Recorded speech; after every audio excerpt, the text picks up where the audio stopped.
Hey everybody, welcome to today's Cruise News live stream.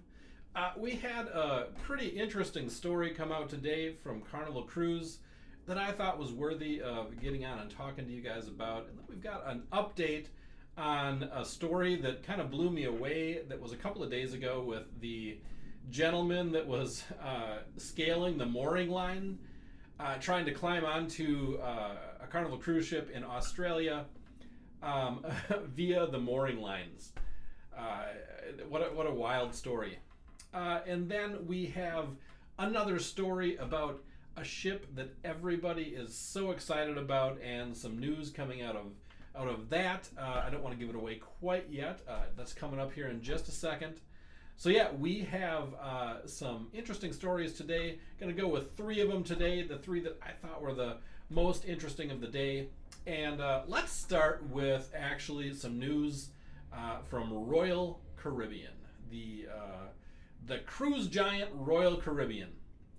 What do you guys think of Royal Caribbean? Are they your favorite? They're a lot of people's favorite, right? I mean, if you think of family cruise line, at least I think of Royal Caribbean. They've really done a good job of that. I think there's a lot of cruise lines like Carnival, for instance.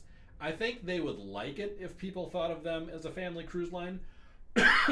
Especially considering they're going to be building in the future here these huge mega ships with an emphasis on like the water park and like the kid-centric areas on the ship. When I don't really think of them as the kid line, but it is what it is.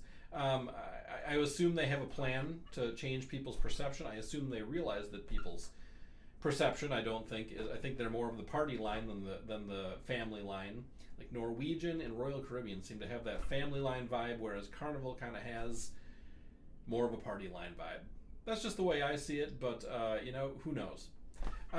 So anyway, Royal Caribbean's Star of the Seas. Everybody is so excited about Star of the Seas. It is a ship that is virtually identical to Icon of the Seas, which everybody's excited about too, and trying to get on. Man, if I would love to sail on the Icon of the Seas or the Star of the Seas, but the ticket price is a little bit too much for me at this point. I hope to change that at some point, but yeah, let's talk about the Star of the Seas. It completed sea trials. So the Star of the Seas actually got in the water, and it would appear that everything works, which is a good thing for a cruise ship for sure.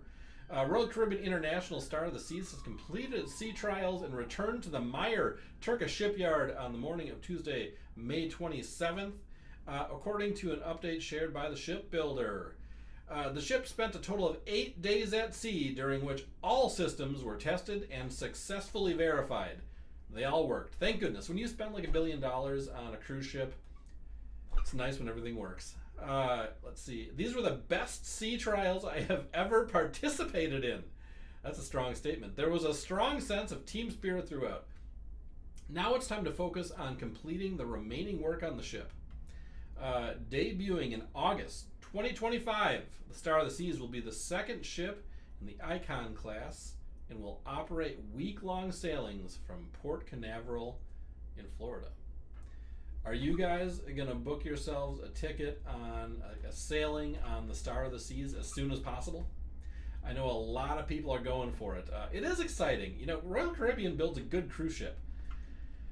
They're pretty cutting edge, Royal.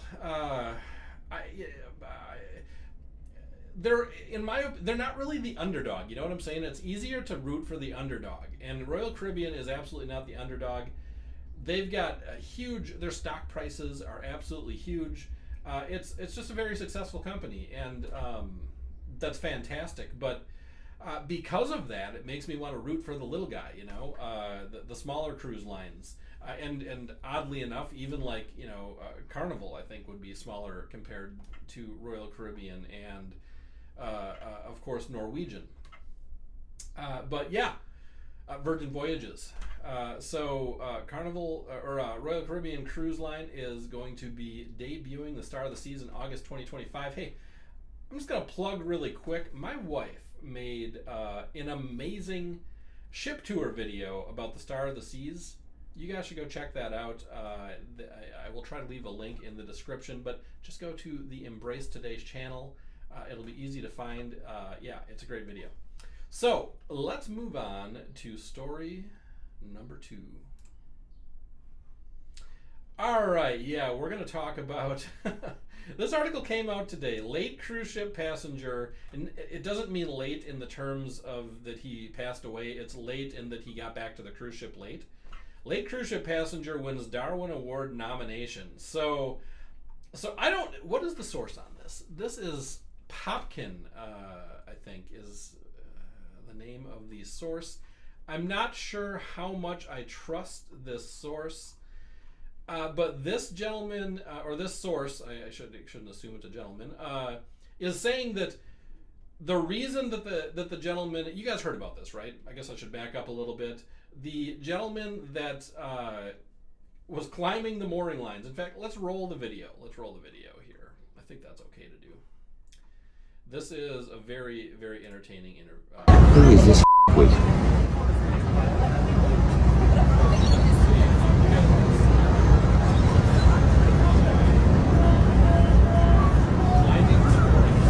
Welcome to Sydney.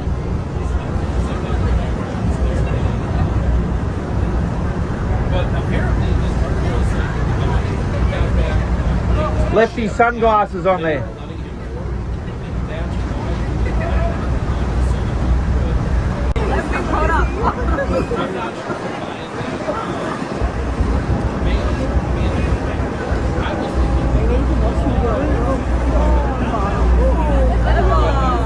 Oh yeah.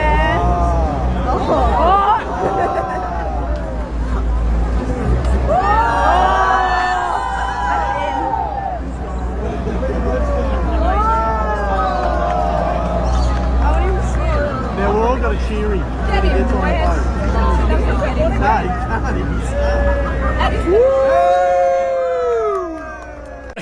boat. So anyway, yeah. If you guys hadn't heard about that story, now you have. It's a pretty funny one. Nobody got hurt, it's all good. And so this article is saying that he came back. He came to the ship, and they weren't letting him on because he was late, arriving late, and so he decided to take things into his own hands, climb that mooring line, and get onto the ship. That is today's update. I am not saying that that is the case for sure because I don't know if I trust the source. I haven't seen that written anywhere else, but that would be an interesting reason to do that. I mean, I could kind of see that if you're really desperate to get on the ship. So that is story number 2. Let's move on to story number 3. Nope, that was story number 1. Here is story number 3. Comes from The Street, although this story has been covered by many news outlets. This one is definitely fact-based for sure. And let's see, a couple has been rescued from a disabled catamaran by the Carnival Splendor. They wrote a letter and opened up to the folks that helped them with the rescue. It's a very heartfelt letter. It's a very emotional letter, and it's kind of beautiful. And it makes you feel kind of warm and fuzzy for Carnival Cruise Line because of how fantastic the crew were to these people. So let's just read through this a little bit. Just a week after Carnival Paradise rescued a group of refugees from an adrift vessel near Cuba, another Carnival Cruise Line ship's crew sprang into action to make a dramatic rescue on the other side of the world. The Splendor was sailing south of New Caledonia in the South Pacific during an 8-day cruise from Sydney, where the Maritime Rescue Coordination Center in Nomia alerted them of a distress call from a disabled catamaran carrying 4 people and 3 dogs. I bet they told. Look at this picture. They rescued the dogs too. That's beautiful. The Carnival Splendor was 5 hours away from the catamaran and immediately rushed to their aid in the middle of the night. That is just, it's awesome. And I know, I think that there's actually a law that if ships are anywhere near other ships of any size that are in distress, they kind of have to go, oh. That's what happens when you're on a live. You yawn, I'm sorry, I yawned. I'm a little bit tired. But yeah, ships, I think by law, have to go try to help rescue people. But these guys did it with so much class, right? So let's see. Brand Ambassador John Heald shared this letter. And here, let's just read through this letter that Julie and Ivan wrote, the folks that were rescued. It's really great. To all the Carnival crew, we are Julie and Ivan, two Argentinians, 25 years old, traveling around the world in 1 year. We got the opportunity of crossing from Australia to Fiji in a catamaran a bit more than a month ago, and from what you all know, it didn't end as expected. The sailors detailed how they ended up adrift in the sea hundreds of miles from land. After 8 days of crossing the ocean and having lost both engines, we were caught in a storm which made us think we were going to get hit by lightning and ended up breaking our mast. They ended up breaking their mast in two after 50-knot winds surprised them. And this being our first passage, we were frightened to death. I can't even imagine how frightening that would be. That's wild. That's a small boat in a storm in the middle of the ocean with a broken mast. That's a perilous situation. Let's see here. After 8 days of crossing, my bad. Let's see. The sailors reported contacting every coast station they could, but did not receive a reply for hours until the voice of the Carnival Splendor, Captain Eduardo Ferron, brought them hope. After 2 hours with no news, they received a call from the captain saying he knew about the situation and that they were doubling their speed in the middle of the storm, and they could probably reach them in about 5 hours. That was and will forever be the best notice of our lives, the letter emphasized. After 5 hours, hoping the catamaran didn't sink because of the mast hitting us on every wave, we received the second best call of our lives from your captain, asking us to drop the first flare. And straight away confirming he could see us, the letter continued. Finally, the Carnival Splendor reached them at 3 a.m., swiftly bringing them aboard the cruise ship and saving their lives. But what Carnival crew members did for them then did not end there. What followed was just beyond reality, the letter continued. This boat and crew not only saved us, but gave us all kindness, warmth, smiles, attention, and made recovering a completely different experience and a much easier one. There are no words to thank you all for being part of this recovery and exceeding expectations. Human values on board showed us better, and for that we will forever be thankful. Letter went on with heartfelt words of gratitude for the captain and specific crew members that really helped them out. And this is just, it's just like, we all get into the cruise news and the whole cruise thing probably because we like to take cruises. It's an interesting world, the cruising world. But, one section of it is that there's many of these giant cruise ships sailing around the ocean, and they're just notorious for helping people out. They're helping refugees. They're helping people like these folks. There's stories so often about cruise ships really helping people in distress in the ocean. It's heartwarming and it's cool. And then when you read something like this, where clearly the crew was just went over the top and had no reason to be extra kind to these people, but they were, just because they're good people. And I've had that experience on Carnival Cruise with their crew members. I mean, the crew members are, there's once in a while you get a bad apple, but overall, they're just such genuinely good people. You walk by them, they've got a big smile for you. They're happy to make conversation with you. They're happy to tell you a little bit about their lives and listen to you drone on about your life and all that kind of stuff. So, yeah, just kudos and a shout out to Carnival and the crew. And it's just a good story, right? So, yeah, that is our third story and kind of the big one today in the cruising world. So yeah, guys, that is pretty much it for the cruise news today.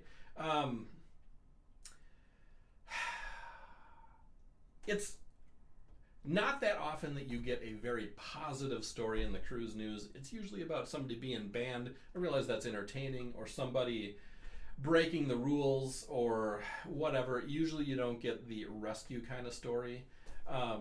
It's nice to have that, right? It's nice to have that positive story and just kind of feel good about the people in the crew on Carnival. So thank you, Carnival Cruise, for rescuing these fine people and doing it with such class. So yeah. All right, guys, I think that is going to do it for today's cruise news. Hopefully, I will see you all again very, very soon. Always remember, no matter what destination you choose, no matter what